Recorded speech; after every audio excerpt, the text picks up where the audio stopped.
हरिओम प्रिय दर्शकों, यदि आपकी मीन राशि या मीन लग्न है तो इस वीडियो को पूरे ध्यान से देखिएगा, समझिएगा। जैसे कि आपने पढ़ ही लिया होगा, ब्रह्मांड में बड़ी हलचल होने वाली है 6 मार्च से लेके और 31 मार्च। ये जो समय है इसमें ग्रहों का असली खेल शुरू होने वाला है। ब्रह्मांड में इतनी हलचल क्यों है? मैंने ऐसा क्यों लिखा कि ब्रह्मांड में बड़ी हलचल हो रही है? क्योंकि प्रिय दर्शकों, सूर्य से लेके केतु पर्यंत 9 के 9 ग्रह अपनी स्थिति में परिवर्तन कर रहे हैं। कोई राशि परिवर्तन, कोई नक्षत्र परिवर्तन, कोई चरण परिवर्तन ही कर रहा है। मतलब हर एक ग्रह अपनी स्थिति में कुछ न कुछ परिवर्तन कर रहा है।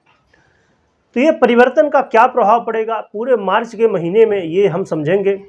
और कौन से राजयोग बनने वाले हैं, कौन से दुर्योग बनने वाले हैं, आपको उपाय क्या करना है, क्या सावधानी रखनी है, क्या लाभ मिलने वाला है, ये सब हम विस्तार से समझेंगे।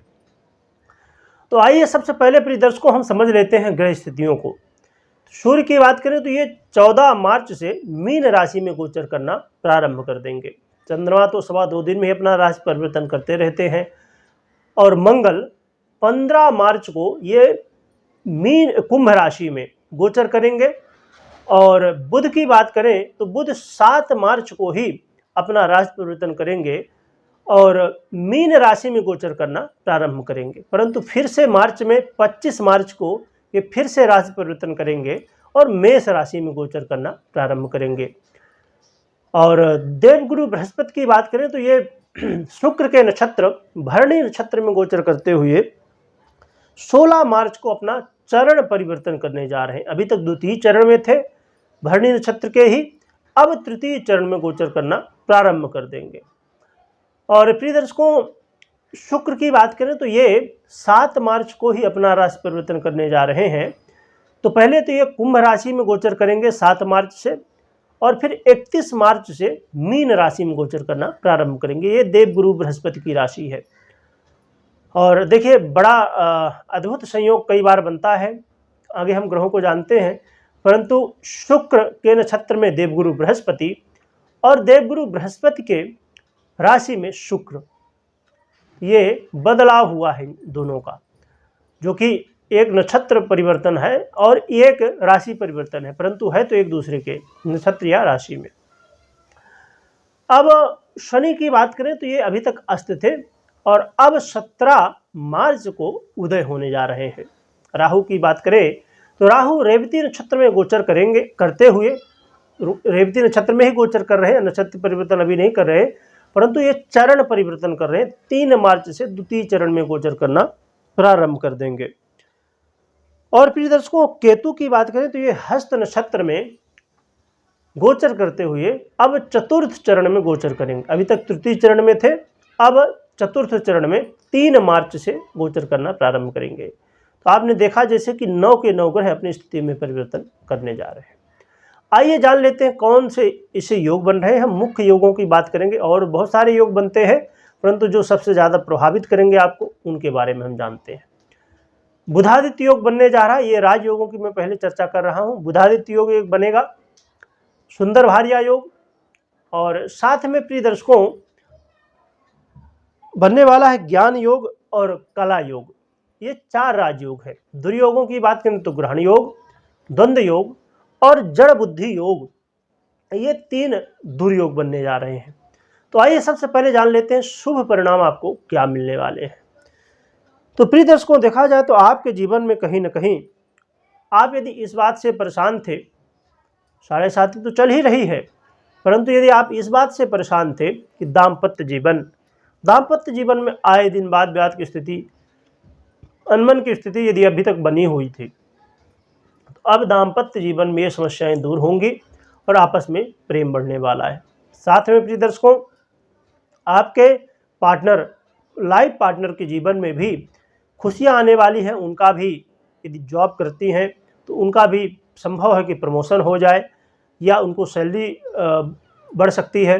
अब उनकी कुंडली में भी क्या स्थिति, वो भी बहुत महत्वपूर्ण होगी, परंतु यहाँ पर जो देखने को मिल रहा है तो कहीं ना कहीं लाभ दिखाई दे रहा है। साथ में यदि आप व्यापारी हैं, व्यापार करते हैं, चाहे पार्टनरशिप में कर रहे हों चाहे अलग से कर रहे हों, तो यहाँ पर भी आपको लाभ मिलेगा। आपका व्यापार वृद्धि की स्थिति में जाने वाला है। साथ में प्रिय दर्शकों, आप अपने जीवन में यदि आप चाह रहे थे कि मैं कुछ ऐसा काम है जो मैं करना चाहता हूं और ख़ासकर प्रॉपर्टी से संबंधित हो या खासकर गाड़ी वाहन या कोई भी लग्जरी की चीज़ें आप चाहते थे कि ले लिया जाए, बहुत समय से हम तैयारी कर रहे हैं, पैसा जोड़ के रखे हैं, परंतु ले नहीं पा रहे हैं, कुछ न कुछ ऐसी स्थिति बन जाती है। तो ये समय होगा लग्जरी लाइफ जीने का। इस समय लग्जरी लाइफ जीने का मौका मिलने वाला है। साथ में आपके सुखों में वृद्धि होगी और लोगों का भी सहयोग मिलेगा, मित्रों का सहयोग मिलने वाला है।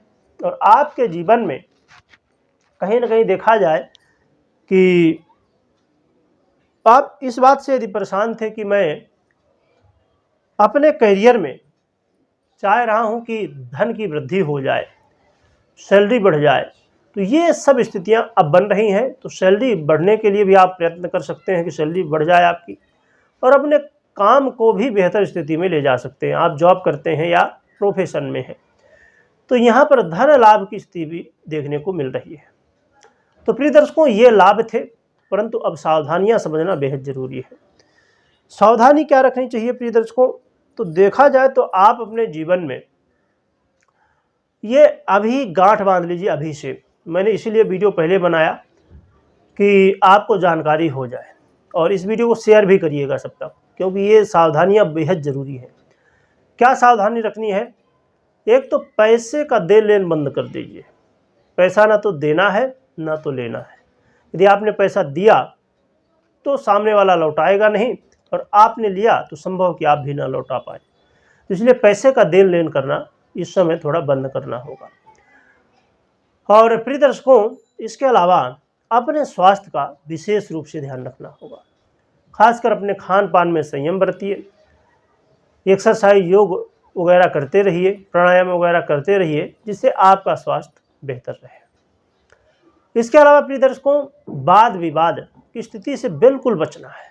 कैसी भी स्थिति हो जाए, हमें प्रयत्न करना होगा कि सामने वाला कुछ दो शब्द बोल भी दिया, गुस्सा तो आएगा ही, तो उस गुस्सा को कंट्रोल कर लीजिए। वाद विवाद की स्थिति को जितना ज़्यादा हो सके तो दूर रखिए, उसमें पढ़ने की ज़रूरत नहीं है, क्योंकि आप पढ़ेंगे आप ही कहीं ना कहीं अपना नुकसान कर बैठेंगे। इसलिए वाद विवाद से दूर रहिए। और साथ में प्रिय दर्शकों, आप जो यदि ऐसा कोई काम करते हैं जो डेली इनकम होती है, तो ऐसे काम को, या आप जो भी काम करते हो, व्यापार करते हो, जॉब करते हो, वहाँ पर आपके जो हितैषी हैं देखने के लिए, परंतु अंदर ही अंदर आपसे जलते हैं, उन लोगों से सावधान रहना। अर्थात सबसे महत्वपूर्ण बात क्या होगी कि आपको अपनी बातें किसी के साथ शेयर नहीं करना है। जो भी आपके राज हैं उनको अपने तक ही रखिए। राज है तो राज ही रहने दीजिए, उनको खोलिए मत किसी के साथ। ये मत समझिए कि मेरा बहुत हितैषी है, बहुत अच्छा चाहता है, बहुत मीठी मीठी बातें करता है। पर कई बार आप जानते हैं ना कि जो चमकने वाली चीज़ है वो ज़रूरी नहीं कि वो हीरा होगी, वो कांच का टुकड़ा भी हो सकता है, जो कि किसी भी पल टूट सकता है।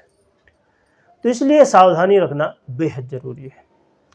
और अब हम प्रिय दर्शकों उपाय की बात करें, तो उपाय के रूप में आपको भगवान भुवन भास्कर की एक तो आराधना करनी है, आदित्य हृदय का पाठ करना, सूर्य को अर्घ्य देना है, और भगवान नारायण और माता लक्ष्मी की आराधना करनी है। जो भी मंत्र पूजा पाठ आपसे बनता हो वो आप कर सकते हैं, या तो श्री सूक्त का भी पाठ कर सकते हैं, और विष्णु सहस्त्र नाम का भी पाठ करने का समय मिले आपको तो वो भी कर सकते हैं। नहीं तो कोई मंत्र बनता हो, कुछ ना बनता हो, तो भगवान का नाम ही जप सकते हैं मन ही मन। माला लेने की भी ज़रूरत नहीं है, मन ही मन आप अपना काम करते रहिए, जपते रहिए। तो जैसे भी हो भगवान की आराधना करनी है, भगवान की शरण में रहना है। तो ये उपाय करिए, और कमेंट में जय माँ लक्ष्मी, माता लक्ष्मी की जय जरूर करना है। और लिखवाने का मेरा हमेशा यही मकसद होता है, यही सोच होती है इसके पीछे कि आप लिखने के साथ में बोलें, तो बोलें ज़रूर। और एक महत्वपूर्ण बात मैं जो हमेशा बताया करता हूं कि अपनी ग्रह स्थितियों को जरूर चेक कर लीजिए, क्योंकि यदि ग्रह स्थिति आपको अपनी जन्म कुंडली में दिखाई दे रही कि सपोर्ट कर रही हैं, दशाएं सपोर्ट कर रही हैं, तो सब कुछ अच्छा हो जाएगा। फिर ये जो अच्छे अच्छे रिजल्ट मैंने बताए वो मिल जाएंगे। परंतु यदि ग्रह स्थितियाँ सपोर्ट नहीं कर रही, दशाएं सपोर्ट नहीं कर रही, तो फिर ये रिजल्ट आपको नहीं मिलेंगे या तो बहुत कम मात्रा में मिलेंगे। तो ज़रूर चेक कर लीजिए और फिर निर्णय लीजिए, या तो अपनी कुंडली का विश्लेषण करवा सकते हैं। वीडियो देखने के लिए बहुत बहुत धन्यवाद।